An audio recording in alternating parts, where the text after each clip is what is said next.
Kot kaže, se vam je uspelo uvrstiti v Evropski parlament. Na kratko, kaj bo vaša prioriteta, zakaj se boste prizadevali naslednjih 5 let v Evropskem parlamentu? Poglejte, mi, evropski poslanci, če bom izvoljen, če se bo to potrdilo, to rezervo še vedno puščava nekoliko odprta v pričakovanju uradnih rezultatov, ampak kaže, da sem izvoljen v Evropski parlament in normalno, moja neka prioriteta, izhajajoča iz mojega profesionalnega dela v minulih 20 letih, je zunanja politika, mednarodno sodelovanje.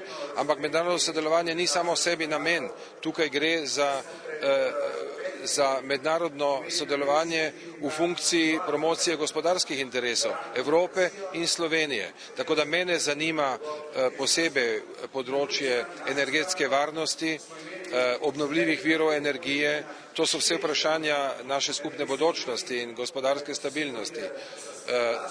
Potem se mislim angažirati tudi na področju kulture. Takoj, ko bo se parlament konstituiral in ko se bomo razdelili po poslanskih skupinah, takrat bom vedel nekaj več. Ampak v vsakem primeru želim ohraniti živ stik z Slovenijo, z našimi ljudmi, z našimi ustanovami. Bom prvi slovenski poslanec v Evropskem parlamentu iz Maribora. Nameravam, kot sem napovedal, v Mariboru odpreti poslansko pisarno in bom z veseljem tudi delal na projektih, ki bodo Maribor tudi mednarodno še bolj uveljavili kot danes. 2 projekta sta nekje znana.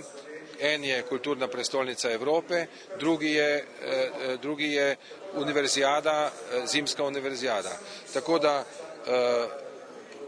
veselim se tega, da bom lahko nekaj Evrope pripeljal v Slovenijo, tudi v Maribor in nekaj Maribora, nekaj več Maribora tudi v Evropo. Ali je že znano, kdo vas bo nasledil v Državnem zboru?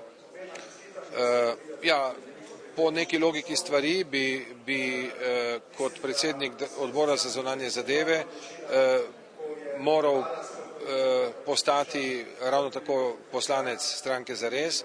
Ne vidim boljšega človeka, kot je Franco Juri, ki je bil veleposlanik, ki je bil državni sekretar v zunanjih zadevah in ki se ukvarja z svetom in mednarodnimi zadevami, zdaj je član odbora, tako da to bi bilo logično. Kar zadeva poslanski mandat, pa me bo nasledil gospod Tadej Slapnik iz Slovenskih Konjic.